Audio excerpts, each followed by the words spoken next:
Bentar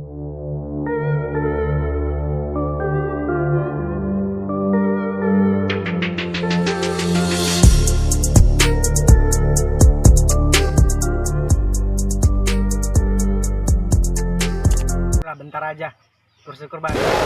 Assalamualaikum warahmatullahi wabarakatuh. Hai semua, selamat beraktivitas. Tetap semangat ya, walaupun saat ini bangsa kita sedang tidak baik-baik saja. Seperti yang kita ketahui, saat ini bangsa kita sedang dilanda pandemi COVID-19. Karena musibah ini menyebabkan kegiatan kita semua banyak yang terkendala, seperti pekerjaan, belajar mengajar, olahraga, rekreasi, dan masih banyak lagi. Sedih ya kan harus ngalami hal ini. Oke deh, langsung aja lah ke intinya. Saya kenalin dulu diri saya ya. Perkenalkan, nama saya Fahri Wirasanti. Oke, saya adalah taruna di Politeknik Kelautan dan Perikanan Dumai. Jurusan yang saya emban yaitu jurusan program studi perikanan tangkap. Dan saat ini saya sudah berada di semester 5. Pasti teman-teman semua mikirnya, wah, ini orang udah berada di semester tua juga ya. Sebelum dimulai, lihat tuh teman-teman, di slide pertama ada kalimat pelaut yang handal tidak terbentuk dari ombak yang tenang. Kalimat itu sangat memotivasi saya loh, karena saya punya cita-cita ingin menjadi seorang pelaut. Doain ya teman-teman, semoga saya bisa menjadi seorang pelaut. Oh iya, sampai lupa.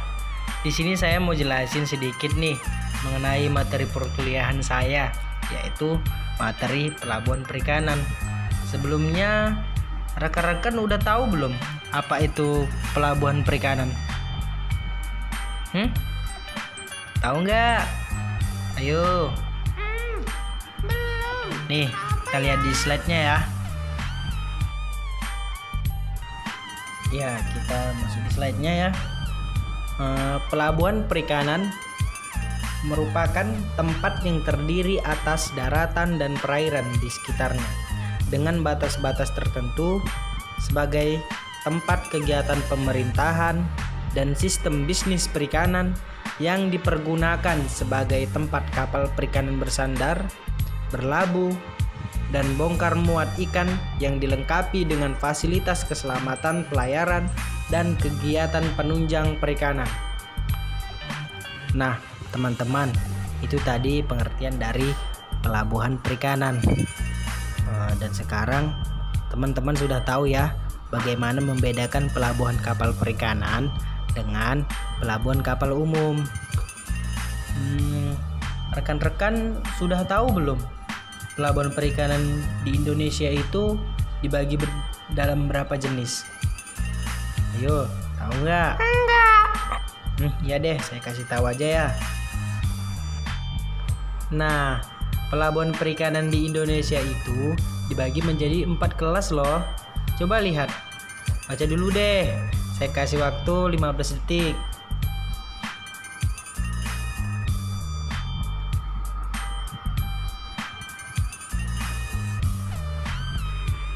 Pelabuhan perikanan Indonesia dibagi menjadi 4 kelas. Yang pertama ada pelabuhan perikanan kelas A, atau pelabuhan perikanan samudra atau PPS. Yang kedua, pelabuhan perikanan kelas B, yaitu pelabuhan perikanan Nusantara atau PPN. Yang ketiga, pelabuhan perikanan kelas C, atau pelabuhan perikanan pantai atau PPP. Yang keempat, pelabuhan perikanan kelas D, yaitu pelabuhan pendaratan ikan atau PPI. Rekan-rekan tahu nggak kenapa pelabuhan perikanan dibagi menjadi 4 kelas? Kenapa ya? Nggak tahu ya. Karena kapal yang datang di masing-masing pelabuhan itu berbeda-beda. Kapasitas kapalnya atau GT dan daya tampung pelabuhan terhadap kapal yang datang juga berbeda. Contohnya nih seperti Pelabuhan Perikanan Samudra atau PPS. Pelabuhan Perikanan Samudra merupakan pelabuhan perikanan paling diunggulkan di Indonesia karena melayani kapal perikanan yang beroperasi di laut teritorial ZEE atau zona ekonomi eksklusif dan laut lepas. Kapasitas tambat labuh kapal juga besar loh, yaitu 60 GT dan menampung sebanyak 100 kapal perikanan 6.000 GT. Panjang dermaga pelabuhan perikanan samudra lebih kurang 300 meter. Hasil perikanan di PPS juga sebagian diekspor dan di pelabuhan harus terdapat industri perikanan. Kemudian Pelabuhan Perikanan Nusantara atau PPN. Pelabuhan Perikanan Nusantara melayani kapal yang beroperasi di laut teritorial dan ZEE. Kapasitas tambat labuh kapal yaitu 30 GT dan menampung 75 kapal perikanan 2.250 GT. Panjang dari dermaga Pelabuhan Perikanan Nusantara yaitu sekitar 150 meter dan terdapat industri perikanan di pelabuhan tersebut. Untuk Pelabuhan Perikanan Pantai atau P3 itu sendiri melayani kapal yang beroperasi di perairan pedalaman, kepulauan, dan laut teritorial. Kapasitas dari tambat labuh kapal yaitu 3 GT dan dapat menampung 20 kapal 60 GT. Panjang dari dermaga Pelabuhan Perikanan Pantai yaitu lebih kurang 100 meter.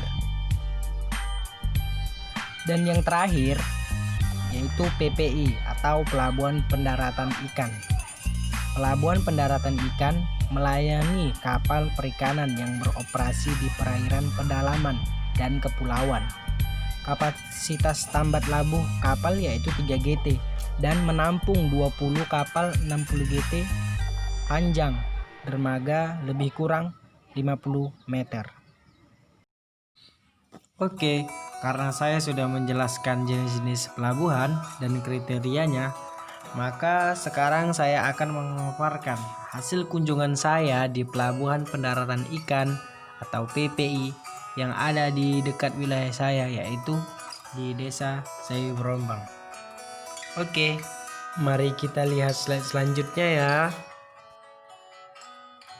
Pelabuhan Pendaratan Ikan Desa Sayu Berombang berada di wilayah Kecamatan Panai Hilir, Kabupaten Labuan Batu, Provinsi Sumatera Utara, tepatnya pada titik koordinat 2 derajat 36 menit 53 detik utara, 100 derajat 7 menit 16 detik barat.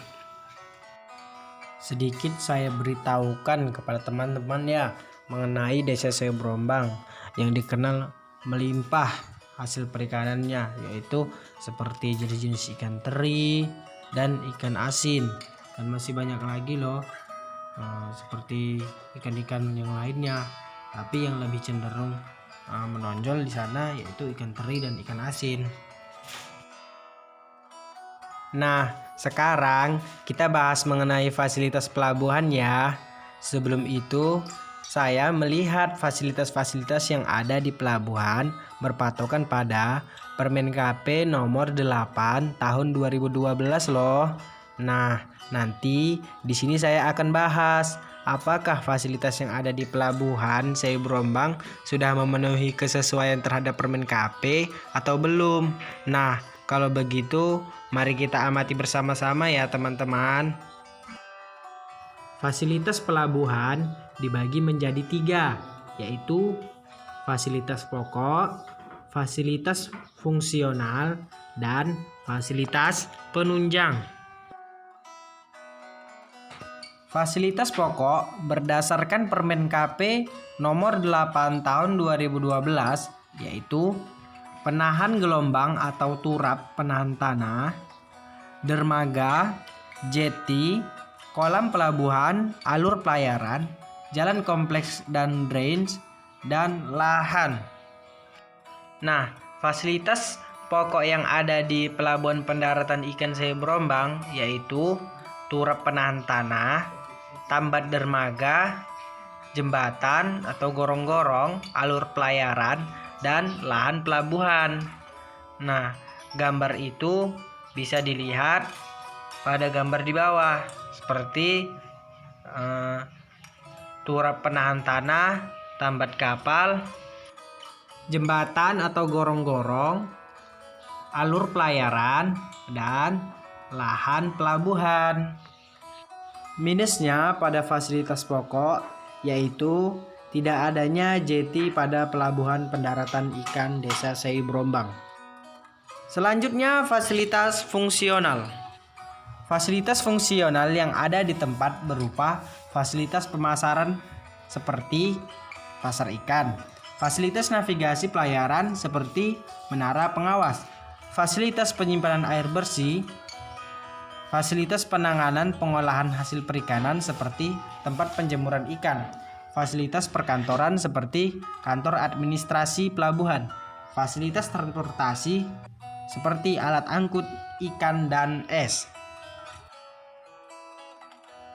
Berikut adalah dokumentasi dari pasar ikan, tempat penyimpanan air bersih, menara pengawas, tempat penjemuran ikan, alat angkut ikan, kantor administrasi, dan alat angkut es, yaitu berupa alat yang terbuat dari pabrik langsung ke pelabuhan. Minusnya di fasilitas fungsional yaitu tempat pemeliharaan kapal. Pemeliharaan kapal dilakukan oleh nelayan setempat di dermaga milik pengusaha masing-masing kapal. Dan kurang terjaganya kebersihan di wilayah perairan pelabuhan. Oke, yang terakhir kita masuk di fasilitas penunjang.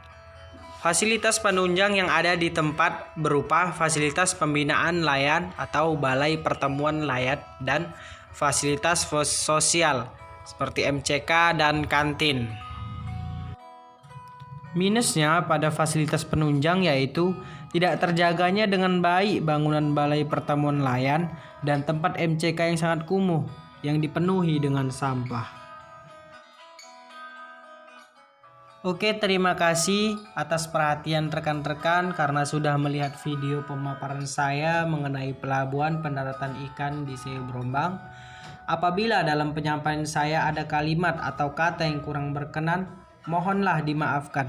Saya akhiri dengan Assalamualaikum warahmatullahi wabarakatuh. See you next time. Bye-bye.